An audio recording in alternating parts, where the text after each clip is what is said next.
ইতিহাসৰ পাতলুটিয়াই ১৮ সংখ্যক খণ্ড অশ্বিনী গগৈৰ সৈতে নতুন সময়ৰ এক প্ৰতিবেদন। আহোম স্বৰ্গদেউৰ ৰাজত্বকালত শিক্ষা বিস্তাৰৰ লগতে পুথি ৰচনা হৈছিল। শিক্ষা লাভৰ ক্ষেত্ৰত সম্পূৰ্ণ পৃষ্ঠপোষকতা কৰিছিল স্বৰ্গদেউসকলে। আহোম স্বৰ্গদেউৰ ৰাজত্বকালত অসম শিক্ষাত পিছপৰা আছিল বুলি ভাবিলে ভুল কৰা হ'ব। স্বৰ্গদেউসকলে নিজ নিজ ৰাজ্যৰ লগতে অন্য ঠাইতো অনেক সন্ত মহন্ত পণ্ডিত আদি আনি ঠায়ে ঠায়ে নিষ্কৰ মাটি বৃত্তি দি তাত কাম কৰিবলৈ পাইক দিছিল। এইসকলৰ উপৰিও স্বৰ্গদেউসকলে অসমৰ সকলো শাক্ত আৰু বৈষ্ণৱ সত্ৰতে নিষ্কৰ মাটিদান দিছিল আৰু সহায়ৰ বাবে পাইক দিছিল।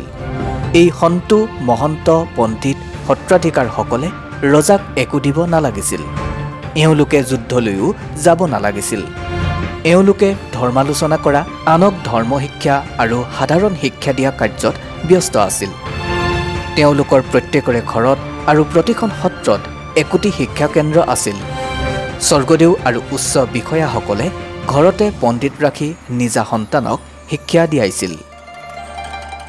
নগোসাঁইৰ আদিপুৰুষ পুৰুষোত্তম স্বৰ্গদেউ ৰুদ্ৰসিংহৰ দিনত কান্যকুব্জৰ পৰা অসমলৈ আহিছিল। স্বৰ্গদেৱে তেওঁক আচাৰ্য উপাধি দি ৰাজকুমাৰসকলক পঢ়াবলৈ দিছিল। ব্ৰাহ্মণ কায়স্থ আহোম আদিৰ ল'ৰাই সন্তু মহন্ত পণ্ডিত আদিৰ ঘৰত আৰু সত্ৰবিলাকত শিক্ষা লাভ কৰিছিল। স্বৰ্গদেউৰ ৰুদ্ৰসিংহই মহন্তৰ ল'ৰাবিলাকক আউনীআটীত শিক্ষা ল'বলৈ সুবিধা কৰি দিছিল। ব্ৰাহ্মণৰ ল'ৰাক ৰুদ্ৰসিংহই অসমৰ বাহিৰলৈ শিক্ষা ল'বলৈ পঠাইছিল।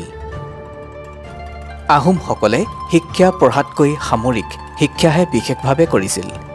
মহন্ত পণ্ডিত সত্ৰাধিকাৰ আদিয়ে লোকক শিক্ষা দিয়াৰ উপৰিও নিজে পুথি ৰচনা কৰিছিল। স্বৰ্গদেউ আৰু উচ্চ বিষয়াসকলেও পুথি ৰচনা কৰিছিল। অসমীয়া ভাষাৰ লগতে সংস্কৃত আৰু আহোম ভাষাৰো চৰ্চা হৈছিল।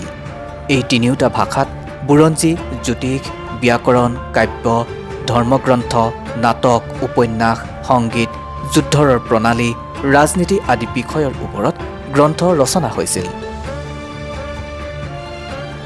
স্বৰ্গদেউ ৰুদ্ৰসিংহই গীত ৰচনা কৰিছিল। শ্ৰীমন্ত শংকৰদেৱ আৰু মাধৱদেৱে প্ৰথম অৱস্থাত আহোম সাম্ৰাজ্যত বিভিন্ন সাহিত্যৰ সম্ভাৰৰ ৰচনা কৰিছিল। আহোম স্বৰ্গদেউৰ পৃষ্ঠপোষকতাতে খুবাৰী চৰিত পুতলা চৰিত ভীষ্ম পৰ্ব হিতুপদেশ নাৰদীয় পুৰাণ কল্কী পুৰাণ নৱৰত্ন নামৰ বৈদ্যশাস্ত্ৰ হাতীৰ বিষয়ক হস্তিবিদ্যাৰ নভ পুথি ঘোঁৰা নিদান জ্যোতিষৰ পুথি ভাস্বতী শকুন্তলা কাব্য গীত গোবিন্দ আদি গ্ৰন্থ ৰচনা কৰা হৈছিল। নীতি লতাংকুৰ নামৰ ৰাজনীতি বিষয়ক পুথিও সেই সময়তেই ৰচনা কৰা হৈছিল।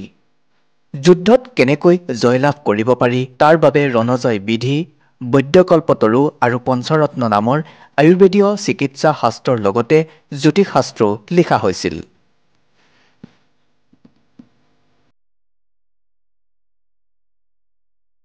ইতিহাসৰ পাতলুটিয়াৰ পৰৱৰ্তী খণ্ডত আমি আৰু অন্যান্য বিষয় আপোনালোকলৈ আগবঢ়াম।